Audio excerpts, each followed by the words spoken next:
ನಮಸ್ಕಾರ ವೀಕ್ಷಕರೇ, Karnataka power TV ನ್ಯೂಸ್ಗೆ ತಮ್ಮೆಲ್ಲರಿಗೂ ಸ್ವಾಗತ. ವಾರ್ತೆಗಳ ವಿವರ. ಅಖಿಲ ಭಾರತ ಕಾರ್ಮಿಕ ಸಂಘಟನೆಗಳ ಕೇಂದ್ರೀಯ ಸಮಿತಿಯವರಿಂದ ಗಂಗಾವತಿಯ ಪೌರಾಯುಕ್ತರಿಗೆ ಮನವಿ ಸಲ್ಲಿಸಲಾಯಿತು. ವಿಷಯವೇನೆಂದರೆ, ಗಂಗಾವತಿ ನಗರಸಭೆಯಲ್ಲಿ ನೈರ್ಮಲ್ಯ ವಿಭಾಗದಲ್ಲಿ ದುಡಿಯುತ್ತಿರುವ ನೇರ ನೇಮಕಾತಿ ಪೌರ ಕಾರ್ಮಿಕರು, ಚಾಲಕರು, ಸಫಾಯಿ ಕರ್ಮಚಾರಿಗಳು, ಕಾವಲುಗಾರರು ಇವರಿಗೆ ಬರಬೇಕಾದ ಬಾಕಿ ವೇತನ ಸೇರಿದಂತೆ ಮೂಲಭೂತ ಸೌಕರ್ಯಗಳನ್ನು ಒಳಗೊಂಡು ವಿವಿಧ ಬೇಡಿಕೆಗಳಿಗೆ ಒತ್ತಾಯಿಸಿ 1-2-2025ರಿಂದ ಕಪ್ಪು ಬಟ್ಟೆ ಧರಿಸಿ ಕರ್ತವ್ಯ ನಿರ್ವಹಿಸಲಿದ್ದು, ನಂತರ 10-2-2025ರಿಂದ ಅನಿರ್ದಿಷ್ಟಾವಧಿ ಪ್ರತಿಭಟನೆ ನಡೆಸುತ್ತಿರುವ ಬಗ್ಗೆ ಸಂಬಂಧಪಟ್ಟ ಇಲಾಖೆವಾರು ಅಧಿಕಾರಿಗಳು ಹಾಗೂ ಉಸ್ತುವಾರಿ ಸಚಿವರುಗಳಿಗೆ ಮನವಿಯ ಪ್ರತಿಗಳನ್ನು ಕಳುಹಿಸಲಾಯಿತು. ಈ ಸಂದರ್ಭದಲ್ಲಿ ಜಿಲ್ಲಾ ಗೌರವಾಧ್ಯಕ್ಷರಾದ ಭಾರದ್ವಾಜ್, ಜಿಲ್ಲಾಧ್ಯಕ್ಷರಾದ ವಿಜಯ್ ದೊರೆರಾಜ್, ಉಪಾಧ್ಯಕ್ಷರಾದ ಪರಶುರಾಮ್, ಕಾರ್ಯದರ್ಶಿ ಕೇಶವನಾಯ್ಕ, ಇನ್ನೂ ಹಲವಾರು ಕಾರ್ಯಕರ್ತರು ಉಪಸ್ಥಿತರಿದ್ದರು. ವರದಿಗಾರರು ಎಂಡಿ ಅಲಿ, ಗಂಗಾವತಿ.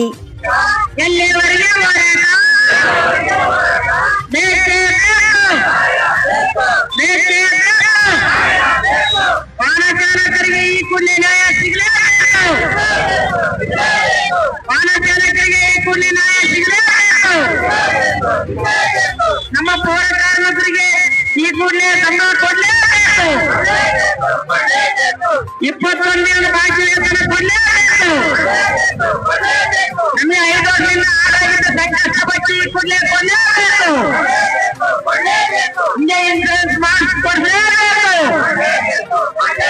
ಬೇಕೇ ಬೇಕು. ಇಲ್ಲಿವರೆಗೆ ಹೋರಾಟ, ಯಾತಕ್ಕಾಗಿ ಹೋರಾಟ? ಬೇಕೇ ಬೇಕು. ಬೇಕೇ ಬೇಕು.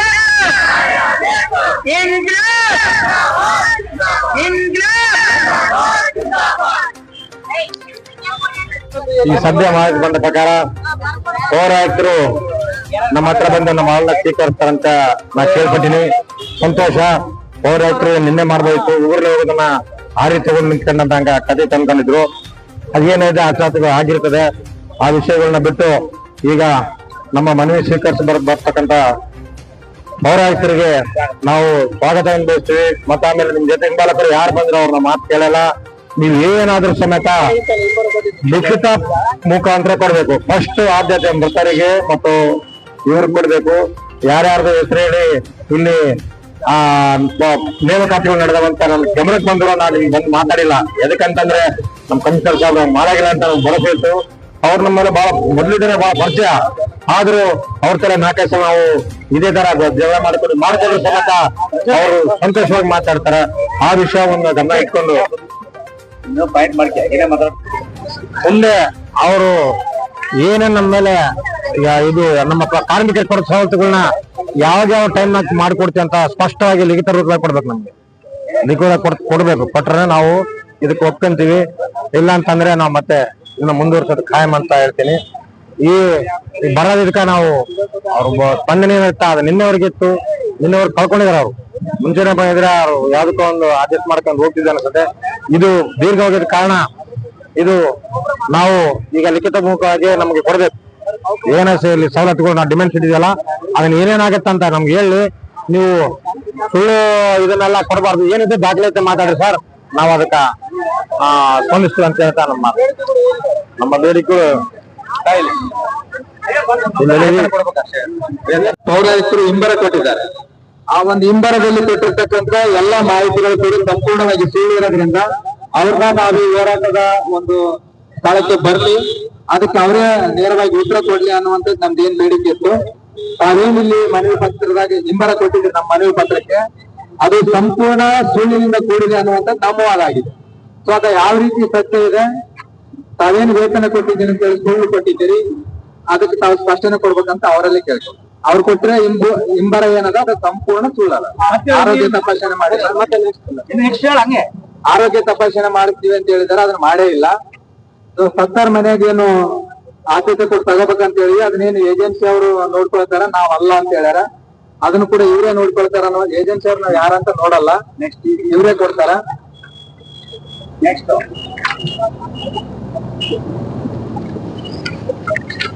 ESI PF ಕಟ್ಟಿಲ್ಲ ಅನ್ನೋದು ನಮ್ಮ ಬೇಡಿಕೆ ಇತ್ತು. ಅದನ್ನ ಏಜೆನ್ಸಿ ಅವ್ರು ಕಟ್ಟಿದ್ದಾರೆ ಅಂತ ಹೇಳಿ ಸುಳ್ಳು ಕೊಟ್ಟಿದ್ದಾರೆ. ಆಮೇಲೆ 27 ಜನ ಹೊಸದಾಗಿ ನೇರ ನೇಮಕಾತಿ ಹೊಂದ್ಯಾರ. ಅವ್ರಿಗೆ ವೇತನ ಕೊಟ್ಟಿಲ್ಲ ಅನ್ನೋದು ನಮ್ಮವರಾಗಿತ್ತು. ಅವ್ರು 15 ಜನಕ್ಕೆ ಮಾತ್ರ ಕೊಟ್ಟಿವಿ. ಅದಾದ್ಮೇಲೆ ಉಳಿದವ್ರದ್ದು ದಾಖಲಾತಿಗಳನ್ನ ಸರಿಯಾದ ದಾಖಲಾತಿ ಕೊಟ್ಟಿದ್ದಿಲ್ಲ ಅವರು, ಹಾಗಾಗಿ ವೇತನ ಮಾಡಕ್ ಆಗಿಲ್ಲ ಅಂತ ಹೇಳಿ ಸುಳ್ಳು ಕೊಟ್ಟಿದ್ದಾರೆ. ಕೇಳಕ್ ಹೋದ್ರೆ ಅವರು ಎಲ್ಲಾ ದಾಖಲಾತಿಗಳನ್ನ ಅವ್ರು ಕೇಳಿದ ಸೂಕ್ತ ಸಂದರ್ಭದಲ್ಲಿ ಎಲ್ಲಾ ದಾಖಲಾತಿಗಳನ್ನು ಒದಗಿಸ್ಯಾರ. ಸೊ ಸಂಕಷ್ಟ ಭತ್ಯನ ಎಲ್ಲಾ ಸ್ಥಳೀಯ ಸಂಸ್ಥೆಗಳಲ್ಲಿ ಕೊಟ್ಟಿದ್ದಾರೆ, ನಮ್ಮ ನಗರಸಭೆಯಲ್ಲಿ ಕೊಟ್ಟಿಲ್ಲ. ಅದನ್ನ ಪರಿಶೀಲಿಸಿ ಕ್ರಮ ತಗೊಳ್ತೀವಿ ಅಂತ ಹೇಳಿದ್ರೆ ಯಾವ ಕ್ರಮ ತಗೊಳ್ತಾರ ಅನ್ನೋದನ್ನ ಸ್ಪಷ್ಟವಾಗಿ ಹೇಳಿದ್ರೆ ಮುಗೀತು ಅಷ್ಟೇ.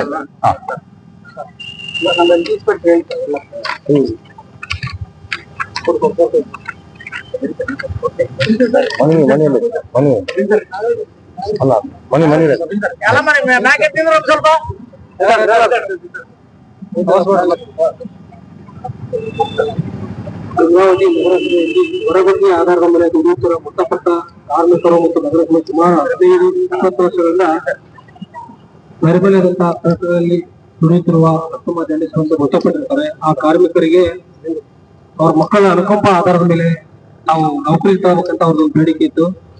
ಅನುಕಂಪ ಅನ್ನೋದು ಸರ್ಕಾರ ಹಂತದಲ್ಲಿರ್ತದೆ, ಜಿಲ್ಲಾಧಿಕಾರಿ ಅನುಕಂಪ ಅನ್ನೋದು ನಮ್ಮ ನಗರಸಭೆ ವ್ಯಾಪ್ತಿಗೆ ಬರಲ್ಲ.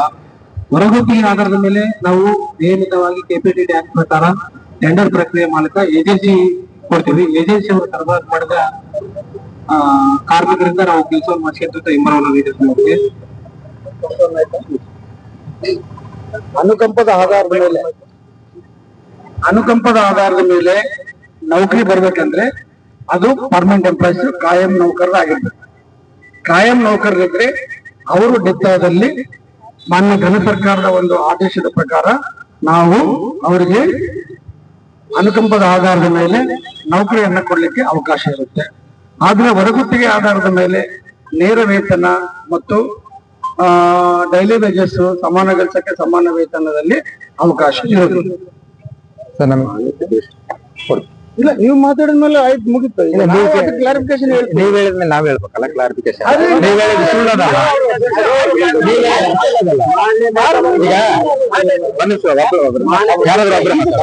ಚೇರ್ಮನ್ ಮಾತಾಡಿ.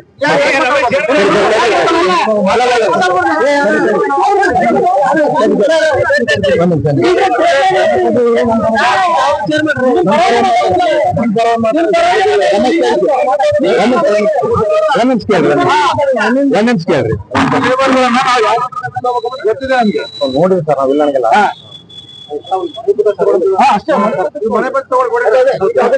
ಮಾಡ್ಬಿಡೋಣ. ಈಗ ಈ ತರ ಇದೆ, ಆಯ್ತಾ? ಈಗ ನಾವೇನ್ ಹೇಳಕೊಂತೀವಿ ಅಂದ್ರ ಸರ್ಕಾರದ ಆದೇಶ ಏನದ ನಮಗೆ ಸಂಪೂರ್ಣ ಮಾಹಿತಿ ಅದ. ಸರ್ಕಾರದ ಆದೇಶದ ಪ್ರಕಾರ ಕೊಡ್ರಿ ಅಂತ ನಾವ್ ಎಲ್ಲಿ ಕೇಳಿಲ್ಲ. ಈಗೇನ್ ತಗನಕತ್ತಿರಲ್ಲ, ನಿಮ್ಮ ಮೌಖಿಕ ಆದೇಶದ ಮೇರೆಗೆ ತಗನಕತ್ತಾರ. ಮಾನವೀಯತೆ ಅನ್ನೋದು ಇತ್ತಂದ್ರ ಅವ್ರಿಗೆ ಕೆಲಸ ಕೊಡ್ರಿ ಅಂತ ಕೇಳಕತ್ತೀವಿ. ಬಿಟ್ರ ಸರ್ಕಾರದ ಆದೇಶ ನಮಗ್ ಗೊತ್ತದ. ಸರ್ಕಾರ ಏನ್ ಆದೇಶ ಮಾಡುತ್ತ ನಮ್ ಗಮನಕ್ಕೆ ಪ್ರತಿಯೊಂದು ಬರುತ್ತ. ಸರ್ಕಾರದ ಆದೇಶ ಪ್ರಕಾರ ನಾನು ನಿಮ್ಮನ್ನ ಕೇಳಿಲ್ಲ. ಮಾನವೀಯತೆ ದೃಷ್ಟಿಯಿಂದ ಈಗ ಏನ್ ಬೇರೆದವ್ರನ್ನ ತಗನಕತ್ತಿರಲ್ಲ, ಅದೇ ಅನುಕಂಪನ, ಅದೇ ಮಾನವೀಯತೆ ತೋರಿಸ್ರೆ ತಗೊಳ್ಳಿಕ್ಕೆ ಅವಕಾಶ ಇಲ್ಲ.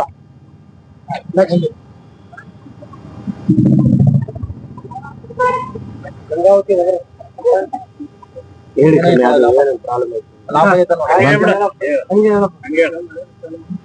ನಗರಸಭೆಯಲ್ಲಿ ಸ್ವಚ್ಛತಾ ಕೆಲಸ ನಿರ್ವಹಿಸುತ್ತಿರುವ ನೇರ ವೇತನ ಪೌರ ಕಾರ್ಮಿಕರಿಗೆ 2 ತಿಂಗಳ ವೇತನ ಪಾವತಿಸದೇ ಇರುವ ಬಗ್ಗೆ ಪ್ರಸ್ತುತ ನವೆಂಬರ್ ಅಂತ ನಾವು ವಿವರ ಕೊಡಿದ್ವಿ ಅವರಿಗೆ. ನಿನ್ನೆ ದಿನ ನಾವು ಡಿಸೆಂಬರ್ ವರೆಗೆ ವೇತನವನ್ನು ಪಾವತಿ ಮಾಡಿ ಅವರ ಅಕೌಂಟ್ಗೆ ಜಮಾ ಮಾಡಲು ನಾವು ಆಲ್ರೆಡಿ ಬ್ಯಾಂಕಿಗೆ ಕಳಿಸಿದ್ವಿ. ಈಗ ನೇರ ವೇತನ ನೌಕರರಿಗೆ, ಆಮೇಲೆ ನಮ್ಮ ಡ್ರೈವರ್ಸ್ಗೆ 2 ತಿಂಗಳಿತ್ತು. ಆಮೇಲೆ ನೇರ ವೇತನ ನೌಕರದ್ದು 1 ತಿಂಗಳಿತ್ತು. ಅದು ಅಪ್ಡೇಟ್ ಮಾಡಿ ಈಗಾಗಲೇ ಬ್ಯಾಂಕ್ ಕಳಿಸಿದ್ದೆ.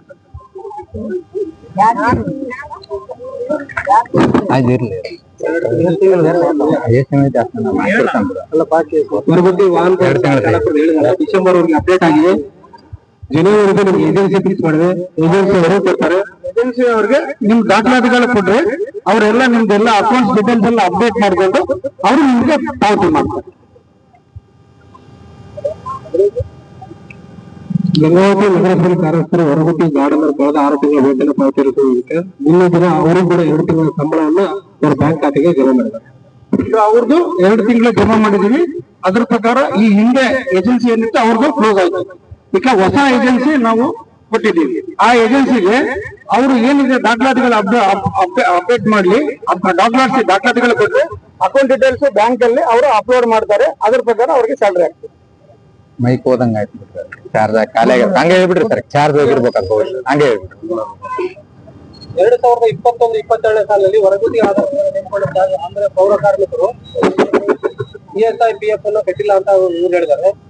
ಇದು ನಿಯಮಾನುಸಾರ ನಾವು ಗುತ್ತಿಗೆದಾರರಿಗೆ ಪಾವತಿ ಮಾಡಿದೀವಿ, ಬಟ್ ಅದು ಜಮಾ ಆಗಿಲ್ಲ ಅಂದ್ರೆ ಅವ್ರಿಗೆ ನಾವು ನಿಯಮಾನುಸಾರ ಪಾವತಿ 100% ಸತ್ಯ, ಬಟ್ ಪೇ ಮಾಡಿಲ್ಲ ಅವ್ರು ನೋಟಿಸ್ ಕೊಟ್ಟು ನಾವು ಪೇ ಮಾಡ್ತೀವಿ. ಅವ್ರಿಗೆ ಆಲ್ರೆಡಿ ನಾವು ಅವ್ರಿಗೆ ನೋಟಿಸ್ ನಾವು ಅವ್ರಿಗೆ ಪೇ ಮಾಡ್ಬಿಟ್ಟಿವಿ. ಅದು ಪೇ ಮಾಡೋದು ಅವ್ರಿಗೆ ಬಿಟ್ಟಿದ್ದು.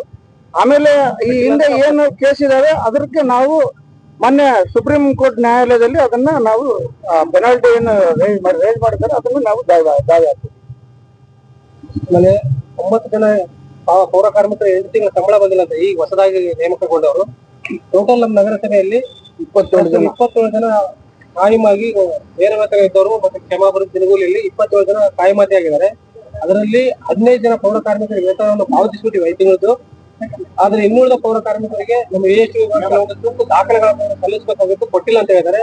ಆದಾಗಿ ಕೂಡ ನಿನ್ನೆ ನಮ್ಮ ಪೌರಾಯುಕ್ತರು ಮತ್ತು ನಮ್ಮ IT ಸ್ಟಾಫ್ ಅವ್ರದ್ದು HRMS ಅಂತ ಒಂದು ಪ್ರೊಸೆಸ್ ಇರುತ್ತೆ. ಪರ್ಮನೆಂಟ್ ಅಂದ್ರೆ ಈ ತರ ನೇರವಾಗಿ ಅಕೌಂಟ್ಗೆ ಜಮಾ ಮಾಡಕ್ಕಾಗಲ್ಲ. ಹೆಬ್ಬಾಸ್ ಅಂತ ಮಾನ್ಯ ಜಿಲ್ಲಾಧಿಕಾರಿ ಅನುಮೋದನೆ ಕೊಡಬೇಕಾಗುತ್ತೆ, SR ಬುಕ್ ಕ್ರಿಯೇಟ್ ಮಾಡ್ಬೇಕಾಗುತ್ತೆ, ಅವ್ರದ್ದು ಎಂಪ್ಲಾಯ್ ID ಬರ್ಬೇಕಾಗುತ್ತೆ, ಸರ್ಕಾರ ಅಂತ ಕಳಿಸ್ಬೇಕಲ್ಲ. ಅವನ್ನೆಲ್ಲ ಮಾಡಿದ್ದಾರೆ, ಕಳಿಸಿ ಅಪ್ಡೇಟ್ ಆಗ್ತಾರೆ. ಅಪ್ಡೇಟ್ ಆದ ತಕ್ಷಣ ಅವ್ರಿಗೆ ಅದು ಸ್ಯಾಲರಿ ಜಮಾ. ಕಾಯಂ ಪೌರ ಕಾರ್ಮಿಕರಿಂದ ಅವ್ರಿಗೆ ಯಾವುದೇ ರೀತಿ ಡಿಲೇ ಆಗಲ್ಲ. ಪ್ರೊಸೆಸ್ ಅವ್ರಿಗೆ ಅವ್ರ ಅಕೌಂಟ್ ಅಲ್ಲಿ ಬಂದ್ಬಿಡುತ್ತೆ. ಅವ್ರಿಗೆ ಮುಂದಿನ ದಿನಗಳಲ್ಲಿ ಯಾವುದೇ ರೀತಿ ಸಂಬಳದ ಸಮಸ್ಯೆ ಬರಲ್ಲ. ಪ್ರೈವೇಟ್ SFC ಕಡೆಯಿಂದ ಜಮಾ ಆಗುತ್ತೆ. ಪೌರ ಕಾರ್ಮಿಕರಿಗೆ 24.10 ಅಲ್ಲಿ ಅವಕಾಶ ಕಲ್ಪಿಸ್ಬೇಕಂತ ಹೇಳಿದ್ರು.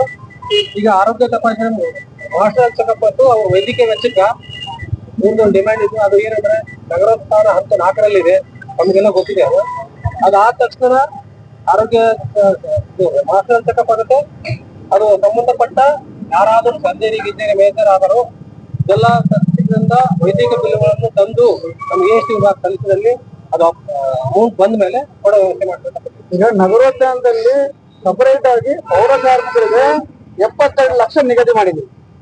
75 ಲಕ್ಷ ನಿಗದಿ ಮಾಡಿದ್ವಿ. ಪೌರ ಕಾರ್ಮಿಕರ ಹೊರಗುತ್ತಿಗೆ ಎಲ್ಲರಿಗೂ ಮಾಡಿದ್ವಿ. ಅದ್ರಲ್ಲಿ ಎಲ್ಲರನ್ನೂ ಖರ್ಚುಗಾರ ಮಾಡಿದ್ವಿ.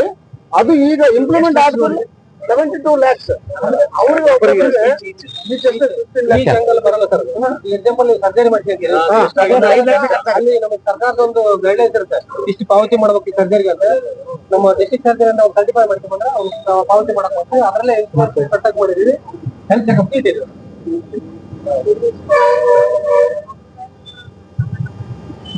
ಸ್ಥಳೀಯ ಸಂಸ್ಥೆ ಮಹಾನಗರ ಪಾಲಿಕೆ ನೌಕರಿಗೆ 21 ದಿನಗಳ ವಿಶೇಷ ರಜಾ ವೇತನ ನೀಡಲು ಸರ್ಕಾರ ಆದೇಶಿಸಿದ್ದು, ಆದರೆ ಗಂಗಾವತಿ ನಗರ ಪ್ರದೇಶದಲ್ಲಿ 21 ದಿನಗಳ ವಿಶೇಷ ರಜಾ ವೇತನವನ್ನು ಇದುವರೆಗೆ ಆಲ್ರೆಡಿ ನಾನು ಬೆಳಿಗ್ಗೆ ಇದ್ರ ಬಗ್ಗೆ ನಾನು ಹೇಳಿದ್ದೀನಿ.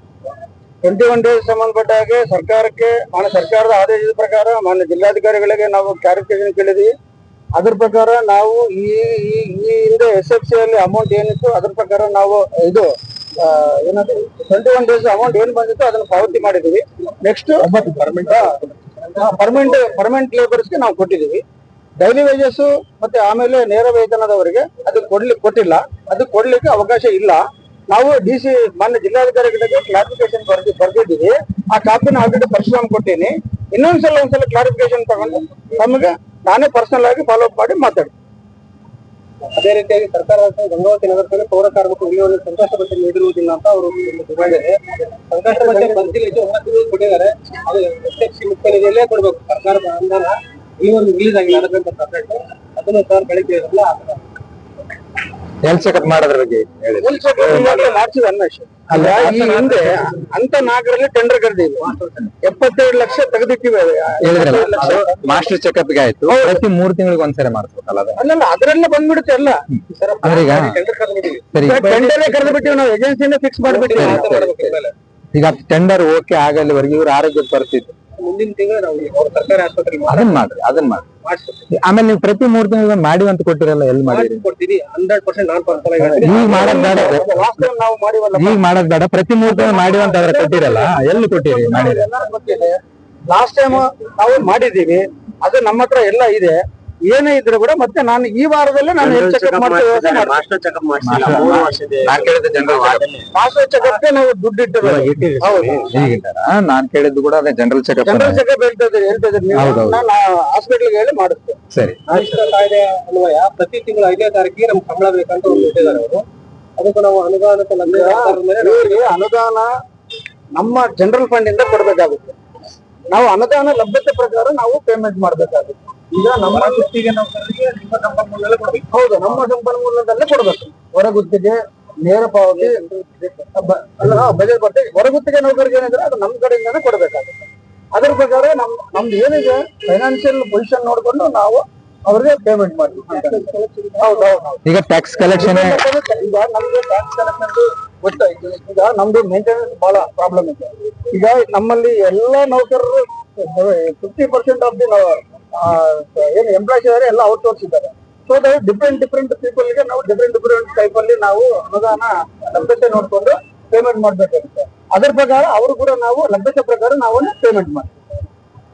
ಈಗ ಮೊದಲನೇ ಆದ್ಯತೆ ವೇತನ ಕೊಡೋದಾಗಿರ್ಬೇಕಂತ ಸರ್ಕಾರದ ಆದೇಶ ಇದೆ. 7ನೇ ತಾರೀಕಿನ ಒಳಗಡೆ ಕೊಡ್ಬೇಕು. ನಿಮ್ಮ ಮುನ್ಸಿಪಾಲಿಟಿ ಕಲೆಕ್ಷನ್ ಆಗುತ್ತೆ ಆ ಫಂಡ್ ಒಳಗೆ ಮೊದಲನೇ ಆದ್ಯತೆನೇ ವೇತನ ಕೊಡೋದಾಗಿರ್ಬೇಕಂತ ಸರ್ಕಾರದ ಆದೇಶ ಇದೆ.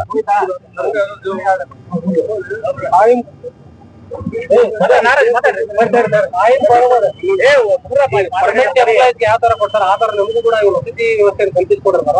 ಅದು ಸದರಿ ವಿಷಯ ಸರ್ಕಾರ ಹಂತದಲ್ಲಿ ಇಡ್ಬೋದಲ್ಲ ಆದ್ಯತೆ ಮೇರೆಗೆ. ಆಮೇಲೆ ಇನ್ನೂ ಒಂದು ಸರ್ಕಾರ ಒಂದು 5-10 ಮಂದಿ ಕೊಡ್ಬೋದಲ್ಲ ಸಬ್ಸಿಡಿಯರ್ ಅವ್ರು. ಆಯ್ತು, ಲಾಸ್ಟ್ ಒಂದು ನಮ್ ಕಡೆ 4 ಜನ ಲೋಡರ್ಸ್ ಅಂತ ಇದ್ರು. ಅವ್ರನ್ನ ಕಾಯಮತಿ ನೀವು ಮಾಡಿಲ್ಲ, ಪಟ್ಟಿ ಕೈ ಬಿಟ್ಟಿದೆ ಅಂತ ಕೇಳಿದಾರೆ ಅವರು. ಅವ್ರಿಗೂ ಗೊತ್ತು ಇದು ಎಲ್ಲ ಓಪನ್ ಸೀಕ್ರೆಟ್ ಏನ್ ಮುಚ್ಚಿರೋದಿಲ್ಲ. ನೇಮಕಾತಿ ಮಾಡುವಂತದ್ದು ಜಿಲ್ಲಾಧಿಕಾರಿ ಐತಿ. ನಮ್ಮ ಕಾರ್ಯದಿಂದ ಅವ್ರು ಏನ್ ಡಾಕ್ಯುಮೆಂಟ್ಸ್ ಕೇಳ್ತಾರ ಹಿಂದೆ ಮುಂದೆ ನೋಡಾರ ಸೈ ಮಾಡಿ ಕಳ್ಸಿದ್ದಾರೆ ಕೂಡ ನಾವು ಬೈಸ್ಕೊಂಡು ಕೂಡ ಮಾಡ್ತೀವಿ. ಅದು ಆ ಹಂತದಲ್ಲಿ ಐತಿ. ಅದು ಅವ್ರಿಗೆ ಗೊತ್ತೈತಿ. ಅದು ಫಾಲೋ ಮಾಡಿ ನಾವು ಬೇಕಾರ ಇನ್ನೊಂದು ರಿಮೈಂಡರ್ ಮಾಡ್ತೀವಿ. ಓಕೆ, ಆಯ್ತು ಸರ್. ಇವೆಲ್ಲ ಬೇಡಿಕೆಗಳು ಈಡೇರಿಸಿದ ಜೊತೆಗೆ ಅವರು ನಿಮ್ಮವರು ಎಂತಾರ ನಿಮ್ಮ ಕಾರ್ಮಿಕರು, ನಿಮ್ಮ ಸಿಬ್ಬಂದಿಯವರು, ನಿಮ್ ಫ್ಯಾಮಿಲಿ ಅವರು. ಹಂಗಾಗಿ ನಾವು ಇಷ್ಟೊಂದು ಮಾಡಿ ಹೇಳ್ತಕ್ಕಂಥ ಅವಶ್ಯಕತೆ ಇಲ್ಲ. ಅವ್ರನ್ನ ನಿಮ್ಮ ಕುಟುಂಬದವರಂತ ಅನ್ಕೊಂಡು ಇನ್ನು ಮುಂದೆ ಸರ್ಕಾರದಿಂದ ಬರ್ತಕ್ಕಂತ ಮೂಲ ಸೌಕರ್ಯಗಳನ್ನು ಒದಗಿಸೋದ್ರ ಜೊತೆಗೆ ಅವ್ರಿಗೆ ನೀವು ರಕ್ಷಾ ಕವಚ ಆಗಿರ್ಬೇಕಂದ್ರೆ ನಮ್ದೊಂದು ಮನವಿ.